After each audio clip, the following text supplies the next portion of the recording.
안녕하세요, 여러분. 닥터 스텔라입니다. 네, 여러분 반갑습니다. 그럼 오늘 2023년 해외 저널 출판 세미나 인덕션 세션을 시작할게요. 저는 닥터 스텔라고요. 이번 2023년 해외 저널 출판 세미나의 전체 주제라고도 할 수 있을 것 같은데 이걸 타이틀로 잡아봤습니다.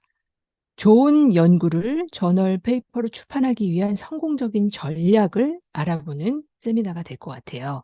이 세미나를 통해서 여러분들의 출판 계획들, 그리고 박사학위 연구를 함께 공유할 거고요.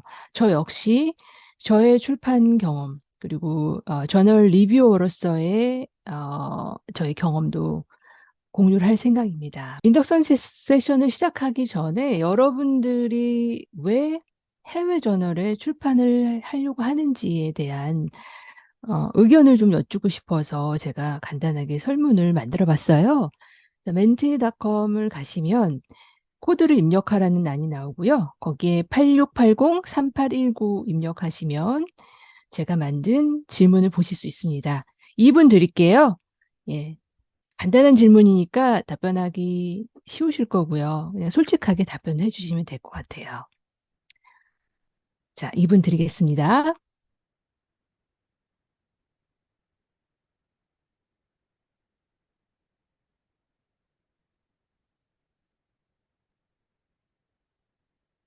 그러면 여러분들이 쓰신 답변을 한번 같이 볼까요?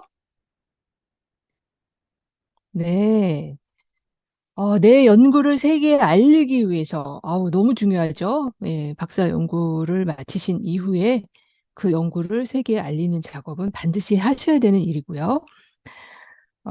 흥미로운 연구임으로 알리고 싶다. 이게 같은 맥락이신 것 같고요. 현실적으로 취업을 하기 위해서라든지 연구 트렌드를 살피기 위해서, 나의 연구를 알리기 위해서 같은 맥락이신 것 같고, 연구 주제로 핫하다고 생각돼서, 그렇죠. 내 연구는 가장 핫하지. 예, 이거 알려야죠, 그러니까. 전 세계 연구자들과 소통하기 위해서, 되게 중요한 말씀이신 것 같아요. 맞아요. 우리가 글을 쓴다는 거는 여러분들, 독자들과 함께 소통하기 위한 가장 효율적인 방법이죠. 특히 연구자들 입장에서는 글을 써서 그것을 발표하는 일, 저널뿐만 아니라 인터내셔널 컨퍼런스를 통해서도 많이 발표를 하시는 작업을 하셔야 될 것 같고요. 개인적으로 연구의 질을 높일 수 있어서, 맞습니다. 좀 완전히 동의를 하고요. 저널 페이퍼를 준비를 하고 그것이 비록 거절이 된다 하더라도 저는 굉장히 좋은 시행착오고 연습이 된다고 생각을 하고요. 저널 페이퍼를 쓰는 과정에서 내 연구를 다시 되돌아보게 되고 부족한 점은 무엇이 있는지, 그리고 같은 연구 분야에서 어떤 연구들이 진행되고 있는지를 또 서치를 하기 때문에 제 연구의 질을 높일 수 있는 굉장히 좋은 방법이라고 생각하고요. 박사학위 논문을 쓰기 위한 조건이다. 네, 이 부분은 아마 한국 대학의 특수성일 것 같아요. 외국 대학의 경우에는 저널 페이퍼를 쓰지 않는다고 해서 박사학위 논문을 쓰지 못하는 건 아니거든요. 임용되기 위한 조건, 스펙에 도움이 된 이건 다 같은 맥락이신 것 같고요. 네, 되게 현실적인, 바로 지금 현재 여러분들께서 생각하고 계시는 출판의 목적을 들어볼 수 있는 좋은 시간이었던 것 같아요. 자, 그러면 이제 다시 어, 예, 프레젠테이션 자료로 이동해서 이제 본격적으로 인덕션 세션을 시작해 보겠습니다. 네, 이번 세션에서는 전체적인 세미나의 목적과 이 세미나의 특징이 뭔지 살펴볼 거고요. 그리고 세미나에 대한 커리큘럼은 이미 공유를 해드렸는데 커리큘럼이랑 운영 방식들도 안내를 해드릴 거예요. 이번 세미나는 제가 좀 색다른 운영 방식을 적용할 생각인데 이 인덕션 섹션의 마지막에 설명을 드리도록 하겠습니다. 그리고 세 번째 파트에서는 참여자분들의 연구 그리고 출판 계획을 공유할 생각이에요. 자, 지금 이 그래프를 보시면 이제 과학이나 공학 분야로 한정되어 있는 데이터를 제가 가져오긴 했지만 미국의 내셔널 사이언스 파운데이션에서 최근에 발표한 자료를 좀 가져왔습니다. 2018년도 자료고요. 놀랍게도 현재 시점에서 과학과 공학 분야에서의 페이퍼를 가장 많이 내고 있는 나라는 중국이었어요. 20.67%. 뒤를 이어서 미국, 인도, 독일, 일본, 영국, 러시아, 이태리 순으로 이제 나왔고요.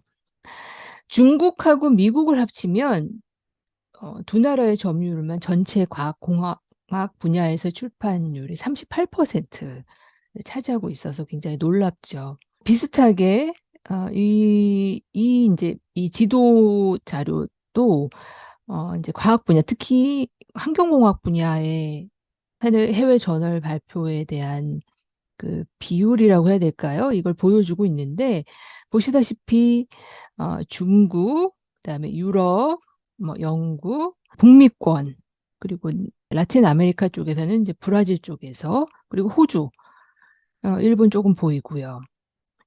근데 보시는 것처럼 한국은 너무 미미한 상태입니다. 현재 시점에서는. 그래서 저희가 더 분발을 해야 되겠죠. 그래서 이번 세미나에서는 약 6개월간, 네, 오늘부터 시작해서 한국에 계신 연구자분들을 대상으로 해서 해외 저널 출판을 할 수 있는, 네, 실제로는 세미나를 한 이후에 1월 정도가 되면은 실제 투고가 가능한 원고를 집필하는 단계까지 진행하기 위한 굉장히 인텐시브한 세미나라고 보시면 될 것 같아요. 이를 위해서 제가 총 6개의 모듈을 구성을 했고요. 무엇보다 개별 연구자의 출판 목적을 바탕으로 한 운영 방식을 설계를 했습니다. 네, 말씀드린 대로 제가 마지막에 설명을 드릴 거고요. 자, 그러면 저널 페이퍼를 출판하는 프로세스는 도대체 어떻게 될까 궁금하시죠? 아마 원고를 작성하는 프로세스는 여러분들께서 원고를 작성하는 단계이기 때문에 이제 잘 아실 수 있을 텐데요. 우선은 독특하고 덜 탐구된 연구 문제를 파악한다는 거, 이게 되게 중요합니다. 물론 우리 입장에서는 우리의 연구가 굉장히 독특하고 굉장히 참신하고 아직 덜 탐구가 됐다라고 해당 분야에서 생각할 수 있겠지만 조사를 해보면 안타깝게도 대부분은 이미 연구가 되었거나 이미 출판이 된 연구일 확률이 높아요. 특히 저희 같이 사회과학 분야의 연구를 하시는 분들의 경우에는 덜 탐구된 영역, 덜 어, 연구되고 발표가 된 영역의 연구 문제를 찾는 거는 굉장히 어렵죠. 그렇기 때문에 선행 연구를 검토하는 게 굉장히 중요하고요. 선행 연구를, 예, 연구 문제를 선생님들께서 정하셨다면 그 선행 연구를 아주 면밀하게 검토를 하셔야 되세요.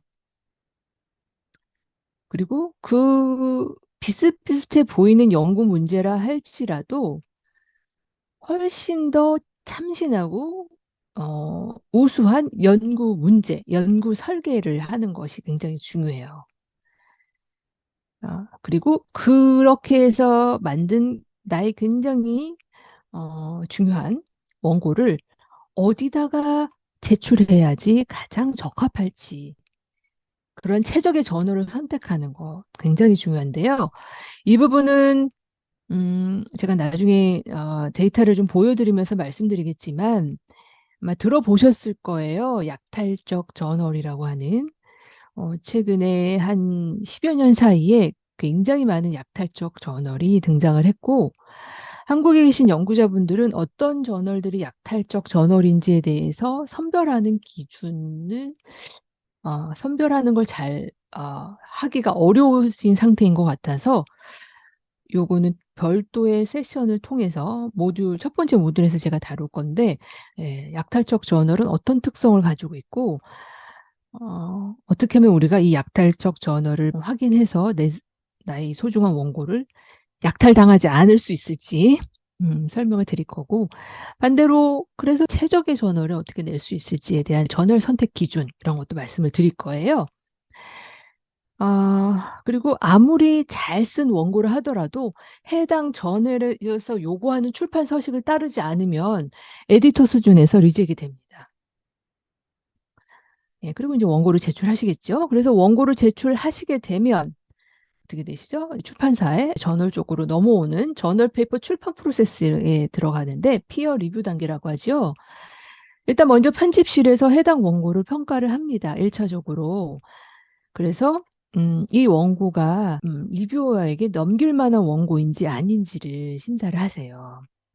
만약에 선생님들께서 원고를 내셨는데 한 달 남짓돼서 돌아왔다. 해외 전화의 경우에 한 달 남짓돼서 돌아왔다는 얘기는 여러 가지 이유가 있겠지만 리뷰어 단계까지 넘어가지 못했다라고 유추하시면 되세요.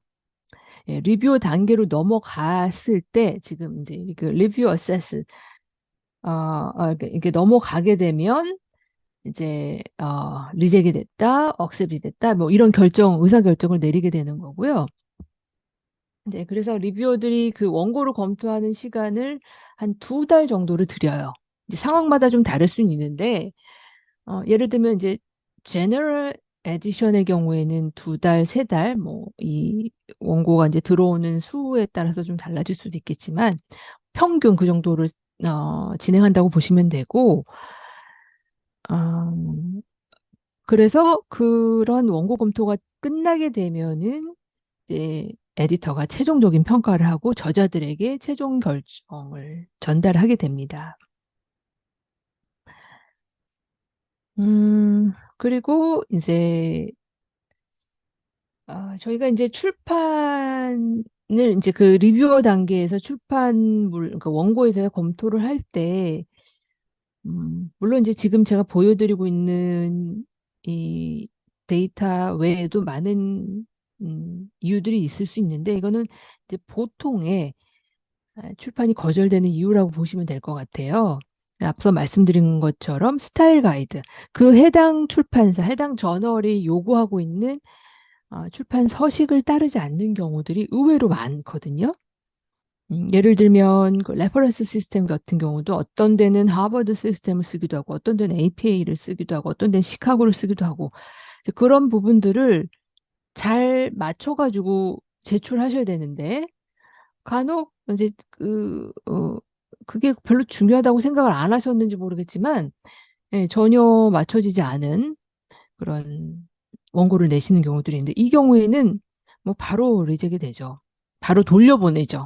근데 이제 뭐 리젝트다기보다는 바로 이제 돌려보내면서 설명을 해주세요. 에디터 분께서 왜 이렇게 됐는지. 저 같은 경우도 좀 어처구니 없는 실수를 한 적이 있는데 예, 저와 공동 이제 공동으로 이제 저널을 썼던 동료가 이제 먼저 출판을 했던 그 출판물에 대해서 인용을 했었었는데 이 경우에는 처음에 원고를 내실 때 모든 저자를 인식할 수 있는 데이터는 모두 다 삭제를 하고 제출하셔야 되는데요. 제가 작업을 했는데 한 군데 제 이름을 남기고 제출을 했던 거예요. 예, 그래서 진짜 한 3주 만에 이제 돌아왔던 적이 있습니다. 네, 그런 경우에는 설명을 해주시고, 그래서 이제 익명 처리를 해서 제가 다시 제출을 해서, 어, 심사를 받고 이제 출판이 됐던 경험이 있습니다. 그 외에는 이제 제출하신 그 논문이 저널의 범위를 벗어나시면 안 돼요. 예를 들면 저 같은 경우는 이제 시민교육, 인권교육과 관련된 내용의 원고를 써서 시민교육 저널에 제출을 보통 이제 그렇게 시민교육과 관련된 저널에 제출을 하는데요. 어, 완전히 다른 뭐 교육 경제 쪽의 저널, 내용을 다루고 있는 저널을 내신다거나 하면 당연히 거절이 되죠. 그래서 저널의 범위를 이제 확인을 하시고 내셔야 되고요. 그리고 이제 앞서서 말씀드린 것처럼 연구 목표를 잘 정하셔야 되는데요.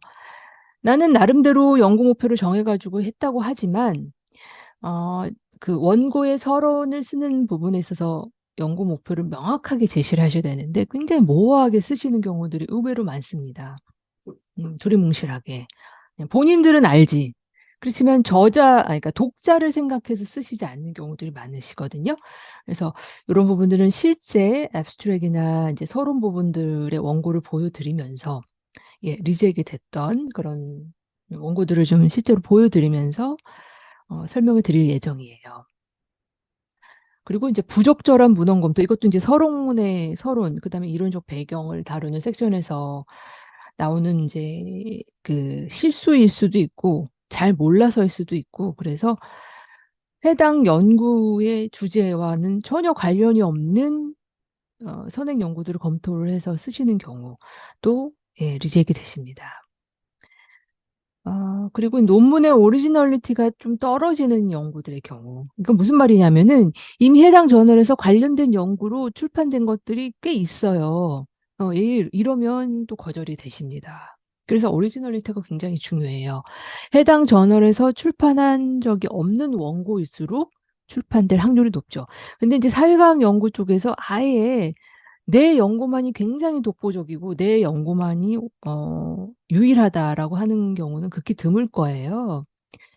하지만 어찌됐건 출판을 하시고자 하는 그 저널에서 최근 5년간 나왔던 저널들을 좀 확인해 보시는 작업은 반드시 필요하고요. 그리고 이제 저희 같이 영어를 모국어로 쓰지 않는 외국인들의 경우에는 영어로 글을 쓴다는 게 굉장히 어렵죠. 그리고 이제 외국인이라고 해서 봐주지도 않고요.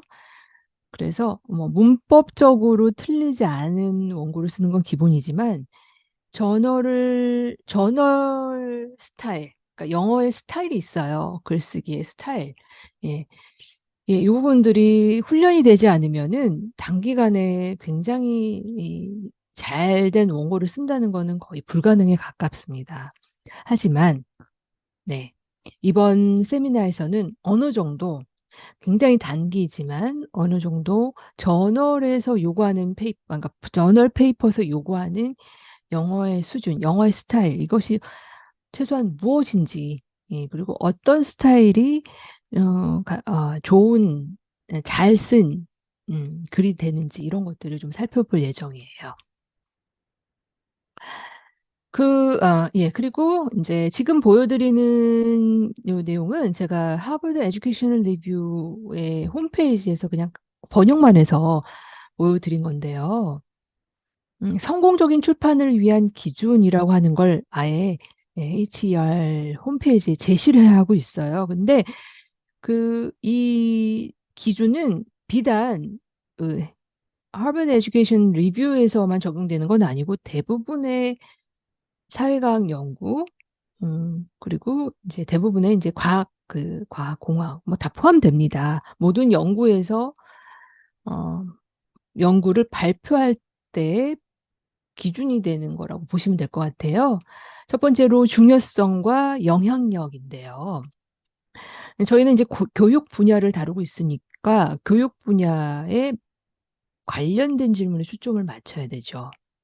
그리고 그것이 해당 국가, 해당 커뮤니티에만 해당되는 것이 아니라, 물론 해당 국가에 미치는 중요성도 필요하고 영향력도 필요하지만 가능하다면 전 세계에 더 광범위한 교육 문제를 다루고 그거에 대한 시사점을 제시해 주는 게 필요해 보여요. 그리고 그 논문은 교육 문제를 해결하고자 하는 여러 이해관계자에게 기여할 수 있어야 된다는 거죠. 예를 들면 교사, 정책 입안자, 학생, 학부모, 이런 이해관계자들에게 가장 많은 혜택을 이제 줄 수 있는 그런 이론적으로나 뭐 실제적인 기여를 명시하는 것, 이런 것들이 좀 중요하다 얘기를 하고 있고요. 그리고 해당 분야의 발전이라고 하는 부분은 좀 쉽게 설명드리면 리터레처 리뷰와 관련이 있을 것 같아요. 그러니까 기존의 이론, 지금 단계에서는 우리가 새로운 이론을 창조적으로 만든다라는 건 거의 불가능에 가깝잖아요. 그렇기 때문에 기존의 이론에서 새로운 방향을 제시해 준다거나 아니면 기존의 이론을 좀 확장을 하거나 이렇게 우리가 리서치 갭을 발견하게, 그러니까 리서치 리뷰를 하게 되면 그 리서치 갭이 발견이 되잖아요. 예, 그런 갭을 메워주는 거, 그리고 기존 문헌에서 새로운 관점을 제시해 주는 것들이 반드시 들어가셔야 됩니다. 예, 원고가 채택이 되기 위해서, 발표가 되기 위해서는요. 그리고 이제 마지막은 명확성 및 스타일인데, 이거는 영어로 이제 글을 쓰는 것과 관련되는 거예요. 그래서 이제 제가 스타일을 얘기를 드린 거예요. 예, 한국 분들의 글을 쓰면 저도 마찬가지고 굉장히 장황하게 어렵게 쓰는 것이 잘 쓴 글이라고 잘못 생각하시는 경우가 있는데, 이렇게, 그러니까 하버드 에듀케이션 리뷰 같은 경우만 해도 티어 1급에 있는 저널이잖아요. 예, 그런 그 하이 인덱스 저널의 경우에는 굉장히 명확하고 간결한 언어로 작성을 하는 것을 요구하고 있어요. 그래서 우리가 이제 자건이라고 하죠. 전문 용어를 막 쓰고 막 유식한 척을 하고 하는 원고들, 예, 그닥 좋지 않습니다. 예. 뭐 그것 때문에 리젝이 되지는 않겠지만, 음, 정말 명확하고 정말 쉬운 영어를 쓰시는 것. 예. 이 해당 분야의 사람들이 읽지 않더라도 다 이해가 될 정도로 쓰시는 거를 강조하고 있어요. 자, 그래서 이번 세미나는 크게 6가지 모듈로 구성을 했는데요. 첫 번째 모듈은 이제 오늘 이제 인덕션을 하고 여러분들의 니즈를 좀 분석하는 작업을 할 겁니다. 예, 그다음에 이제 두 번째 세션에서는 출판의 목적, 그 목적에 따른 출판의 유형들, 그리고 이제 어떻게 그 여러분들의 연구를 그 저널로 출판을 하기 위해서 브랜딩을 할 수 있을지, 네, 이런 것을 좀 다룰 예정이에요. 그다음에 이제 세 번째 세션에서는 해외 출판의 경우에는 다양한 유형이 있고 그 유형에 맞춰서 원고를 준비하실 필요가 있으세요. 그리고 해외 출판을 했을 경우에 이제 장단점도 있을 것이고, 예, 이런 거를 진행을 할 예정인데요. 구체적인 예를 들자면, 예, 어서십 같은 경우도 제가 혼자서 단일 작가로, 저자로서 출판을 하는 경우도 있지만, 공동 저자로 출판하는 경우도 있죠. 그리고, 아까 말씀드린 대로 제너럴 에디션의 경우에는 출판의 기간이 굉장히 길어요. 해외 저널의 경우에는 뭐 짧으면 8개월, 길게는 뭐 1년이 넘게 걸리는 경우도 있는데, 스페셜 에디션이라고 해서 어떤 특정 주제를 가지고 그 해당 저널에서 빠르게 출판을 하는 것을 목적으로 진행하는 에디션이 있어요. 예, 그런 경우에는 원고를 call for paper라고 하죠. 원고 모집 단계에서부터 출판까지 6개월 이내에 끝납니다. 그래서 이 경우에는 이제 물론 새롭게 원고를 쓰시긴 하지만 기존에 어느 정도의 기획이 끝난, 아까 말씀드린 이제 블렌딩을 한다고 말씀드렸는데, 브랜딩이 끝난 작업의 원고를 쓰시는 것을 권해드리죠. 그리고 이제 최적의 저널 선정 방법이라고 해서 지금 요거는 6개라고 정리한 그 윌리 리서치 네트워크에 나와 있는 내용을 가져온 것인데요.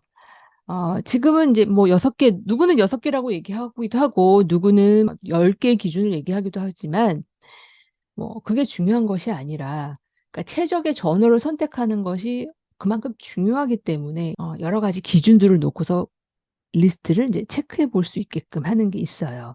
그래서 요거를 좀 말씀을 드릴 거고요. 이제, 그 앞서서 지금 보여드린 이 데이터는 그 이코노미스트지가 있잖아요. 예. 2023 이거 8년도에 나온 데이터인데 굉장히 많은 영역에서, 예, 연구 분야 헬스, 그다음에 피지컬, 에코노믹스, 바이올로지 뭐 여기 한 4개 종목밖에는 얘기를 하진 않았지만 지금 보시는 것처럼 이 약탈적 저널이 2000년도부터 해서 굉장히 급격하게 증가하고 있어요. 특히 2010년을 기점으로 해가지고 굉장히 많이 증가를 하고 있는데 제가 이 자료를 준비를 했어요. 이게 2015년도 연구인데요. 2010년에 한 5만 3천 건 정도가 이런 약탈적 학술지에 퍼블리시가 됐다면 불과 한 4년 만에, 예, 이렇게 많이 늘어났습니다. 42만 건으로. 그래서 우리가 그 약탈적 저널을 확인을 하고 그리고 나에게 가장 최적화된 저널에 제출하는 것이 얼마나 중요한지. 예, 그래서 이거를 네 번째 세션에서 다룰 예정입니다. 그리고 이제 두 번째 모듈에서는 그 출판의 방식, 그다음에 원고 형식과 에디션을 선택하는 것, 그다음에 출판 기준 이런 것들을 이제 점검할 예정이에요. 그다음에 이제 세 번째 모듈하고 그다음에 다섯 번째 모듈 정도에 가면은 영어로 글을 쓰는 거와 관련해서 좀 집중적으로 다룰 예정인데요. 영어 장문의 이제 전략, 예, 힐러리 교수님의 이 책, 뭐, 아마 거의 독보적인 책이라고 볼 수 있을 것 같아요. 넌 네이티브 스피커들을 상대로 한 사이언스 리서치 라이팅에 대한 책인데, 이게 재작년인가 개정본이 나왔어요. 세컨 에디션이. 근데 세컨 에디션에서는 네이티브와 넌 네이티브를 이제 같이 포함해가지고 제공을 하고 있어서, 이번 세미나에서는 첫 번째 에디션을 다룰 거고, 예, 뭐, 모든 분들에게 이 책 PDF를 제공해 드릴 예정입니다. 도움이 좀 많이 되실 거라고 보고요. 그래서 그러니까 세 번째 모듈에서는 일단 먼저 여덟 번째 세션에서 영어 장문의 전략 다룰 예정이고요.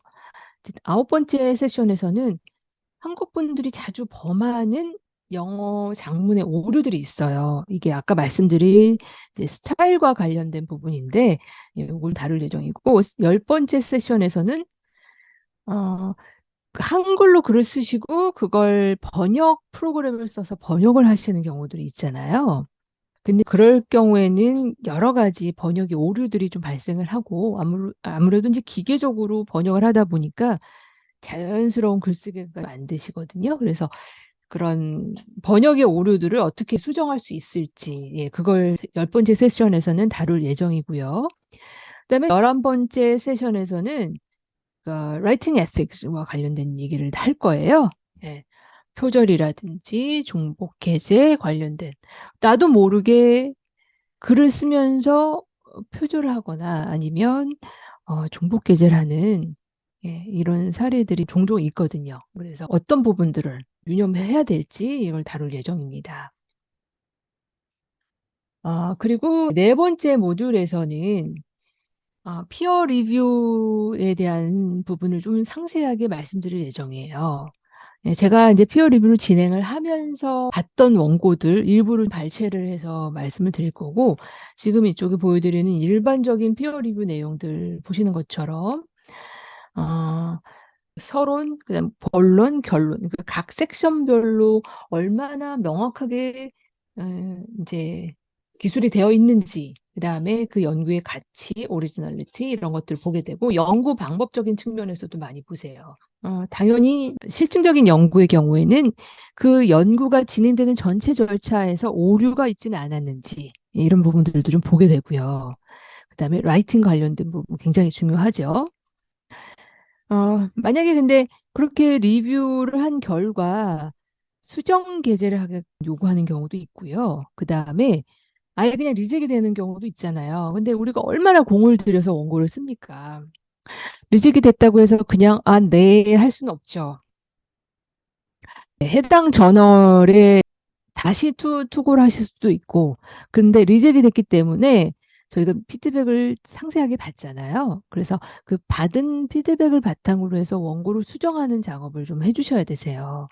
그래서 같은 저널에 다시 재투고를 하실 때는 더욱더 신중하고 더욱더 면밀하게 검토를 해서 다시 제출하셔야 되고, 아니면 좀 친절한 에디터 같은 경우는 어, 관련된 다른 저널을 추천을 해주시기도 하거든요. 그래서 그 추천된 저널에 재투고를 하실 수 있는 전략도 필요한데, 어찌됐건 거절이 됐다고 해서 좌절하지 마시고, 그냥 어떻게 하면 재투고를 할 수 있는지, 어떤 방식으로 재투고를 하는지 이런 부분들을 13번째 세션에서 다룰 예정입니다. 그리고 이제 14번째 세션에서는 수정 게재하는 경우, 이제 수정 게재하는 것을 통보를 받으셨을 경우에 어떻게 수정 편집을 하게 되는지에 대한 얘기, 어떤 전략을 가지고 수정 편집을 할 것인지에 대한 것을 다룰 예정입니다. 그리고 저희가 수정 편집을 해서 다시 그 제출을 할 때는 리뷰탈 레터를 작성을 하게 되는데요. 리뷰탈 레터를 작성을 해보신 적이 있으신가요? 네, 선생님. 한 선생님, 장 선생님, 네, 네, 정 선생님 계시고. 네, 그래서 이제 그 리뷰탈 레터를 작성을 해보셨으면 아실 텐데, 이제 이것이 형식이 좀 있어요. 예, 특히 해외 저널에서 요구하는 그런 형식들을 좀 맞춰서 쓰실 필요가 있어서 그런 리뷰탈 레터의 형식들도 좀 실제로 보여드릴 거고 어떤 식으로 작성을 하게 되는지도 말씀을 드릴 예정입니다. 그리고 무엇보다 이제 재톡을 하셔도 그렇고 수정 게재를 하시는 경우도 그렇고 이제 편집을 하시게 되잖아요. 예. 그러면 영어식으로 편집을 한다는 건 한글식으로 편집을 하는 것과 어떻게 다를까 궁금하시죠? 예, 영어식으로 편집하는 방식. 좀 내용이 많을 것 같아서 두 개의 세션으로 분리를 해서 진행할 건데, 그래서 영어식 편집을 어떻게 할 수 있을지 하는 방식, 실제로 그러니까 전후로 해서 편집이 되기 전과 후를 비교를 해가면서 실제 예들을 바탕으로 보여드릴 예정이고요. 제가 알기로 한국에 계신 뭐 교수님들도 그렇고 연구자분들도 그렇고 그 원어민들에게 프로프리딩을 많이 요청을 하는 걸로 알고 있어요. 예, 그거는 문제가 되진 않습니다. 이제 우리가 한글로 쓰더라도 교정 교육을 받는 거니까요.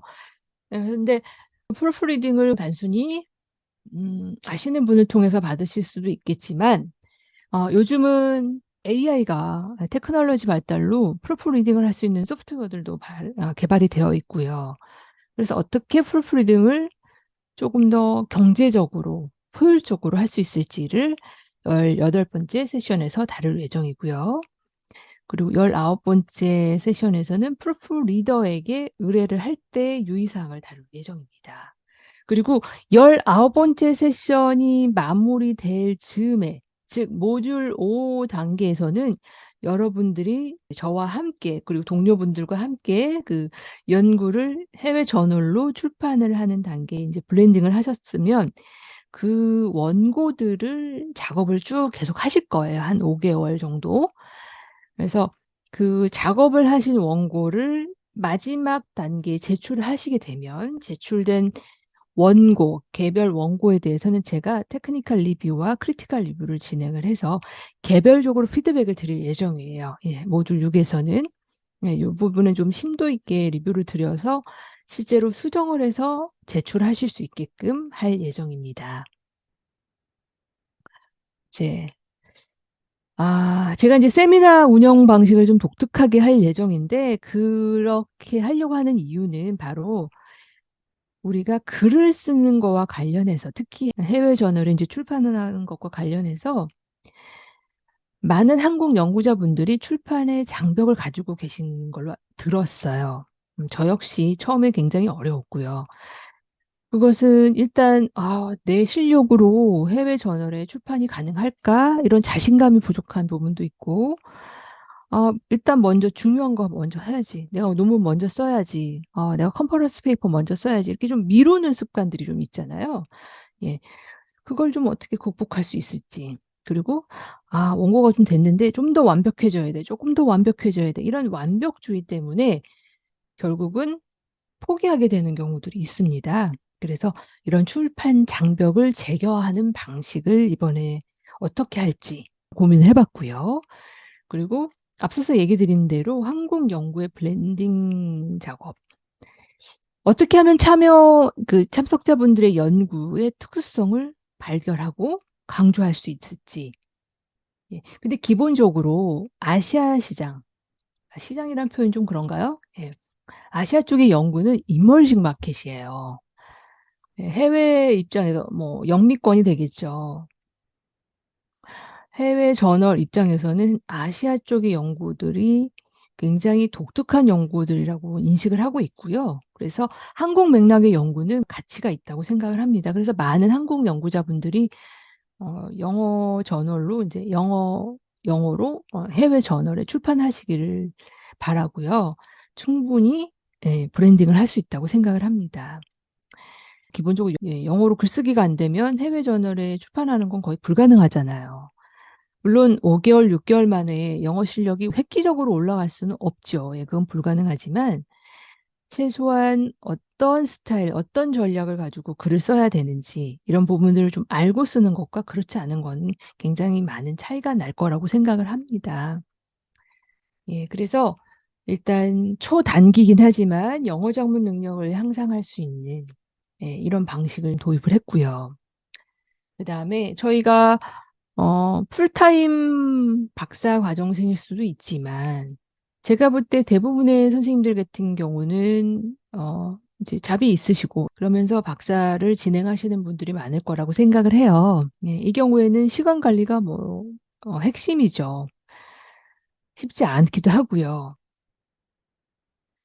예, 우리 뭐 장 선생님 같은 경우만 봐도 학생들도 가르치셔야 되고 또 집안의 가족들, 가족 대소사 일도 또 챙기셔야 되고 개인적으로 진행하는 프로젝트들도 있으시고 뭐 논문도 쓰셔야 되고 이런 모든 것들을 다 같이 진행하시려면 결국 남들과는 좀 다른 남들하고 똑같이 가지고는 그 모든 것들을 다 하실 수가 없잖아요.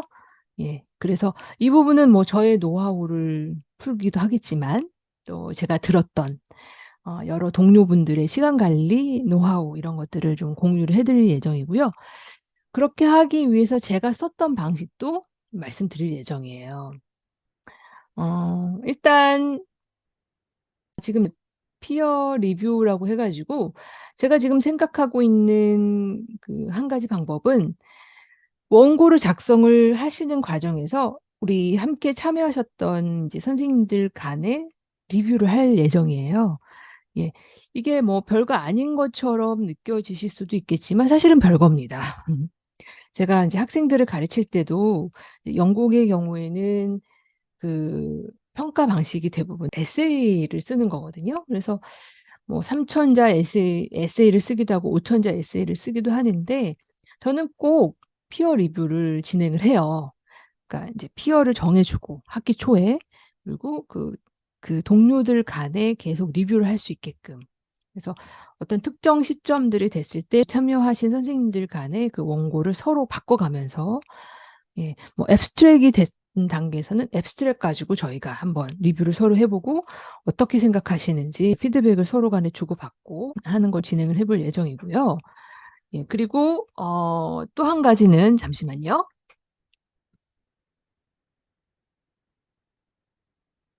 네, 제가 박사 연구를 진행을 하면서 그러니까 리서치 저널을 꾸준히 썼었는데 지금 이렇게 보시는 것처럼 이런 리서치 저널 저는 이제 요만한 사이즈를 좀 좋아해요. 왜냐면 뭐 여자분들 같은 경우는 가방이 크지도 않을 뿐더러 핸드백에 이제 쏙 들어가기도 하고 언제든지 정말 껌딱지처럼 예, 저와 함께하는 이제 이런 저널인데 지금도 이렇게 이제 쓰고 있고요. 이제 이건 2023년 버전이고 예, 이제 저널이고요. 그리고 굉장히 많습니다. 박사를 진행을 하면서 한 15권 정도를 쓴 것 같아요.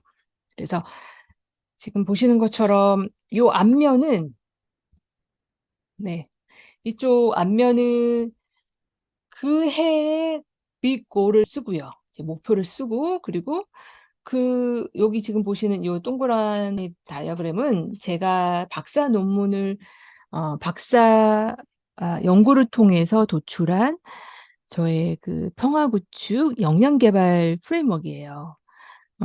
그래서 저는 이 프레임워크를 앞으로 향후 5년 이내에 점점 발달을 시켜서 가능하다면 뭐 하나의 프로그램을 만든다거나 뭐 커리큘럼을 새롭게 만든다거나 평화구축 교육과 관련해서요.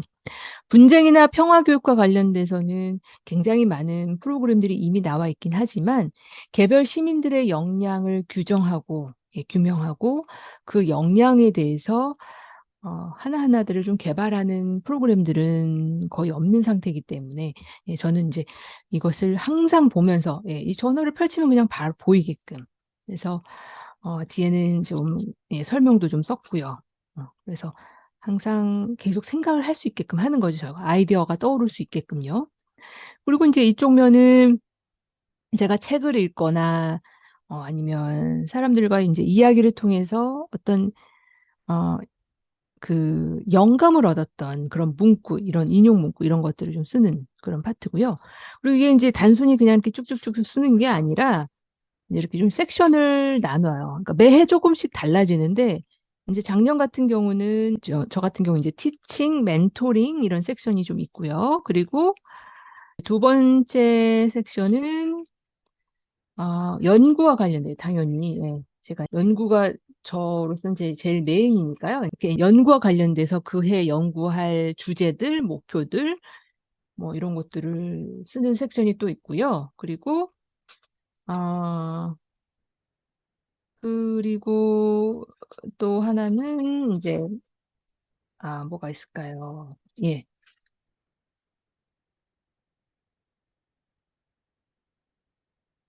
저 매일매일 저한테 이건 이제 비즈니스라고 해가지고 어떤 뭔가 사업적인 아이디어 음, 그리고 사업적인 아이디어를 하는 데 있어서 필요한 여러 가지 조건들, 뭐 이런 목적, 이런 것들을 생각나는 대로 좀 쓰는 거예요.